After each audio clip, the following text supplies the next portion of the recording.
Gjatë periudhës së shtatzanisë, shumë shpesh mund t'i shohim artistët tona duke pozuar me barkun e tyre në fotosesione të ndryshme e edhe në ballina të revistave. Por e njëjta gjë nuk ndodh edhe pas lindjes.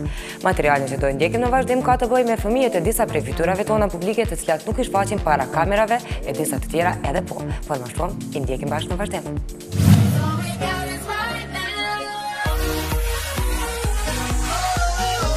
Objektivi kryesor i kamerës së medjave padyshim që janë karriera dhe jeta private e personazheve publike. Kohëve të fundit, shtypi roz ka qenë i mbushur me artikuj për shtatzënitë të artisteve tona.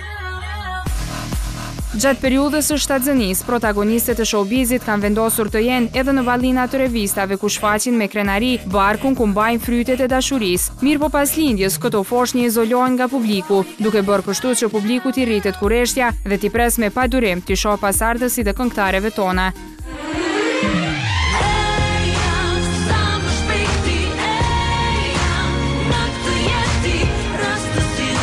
Jonida Maliqi bëri publik lajmin e shtatzënisë në festivalin Kënga Magjike. Përmes performancës së këngës Thesar pa emër, këngë e cila ju dedikua fëmijës së parë të pagëzuar me emrin Dan.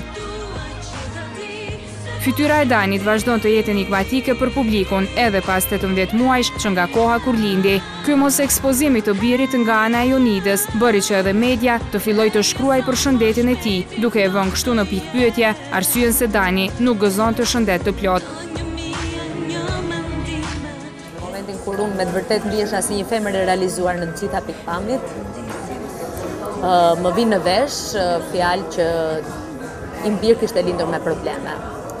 Dhe pikërisht këtë moment nuk e përjetova as pak mirë, sepse media ishte gati për të shkruar një gjë të tillë, ndërkohë që mua vetë personi nuk më pyetën dhe nuk guxuan të pyesnin, por vetëm bënin thashë theme të rëndomta.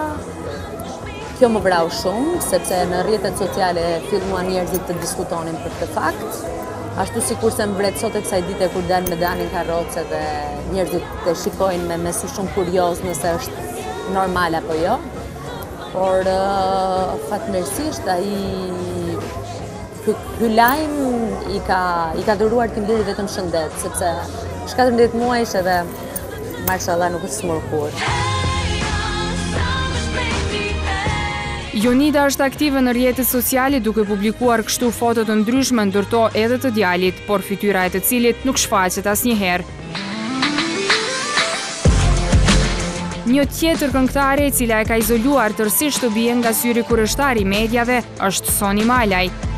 Ana, vajza e saj e parë, është e panjohur për publikun, madje nuk dihet nëse brune apo bjonde. Kjo pasi që Soni ka ditur mirë ta mbajë larg publikut. Mirë po pse ka vendosur që Ana të mos jetë pjesë e tabloideve?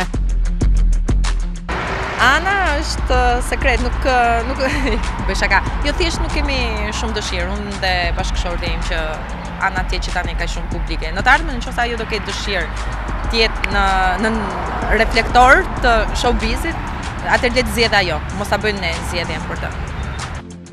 Ky fenomen i mos ekspozimit të foshnjëve të tyre është kryesisht i shprehur në Shqipëri, mirë po nuk mungon edhe në Kosovë.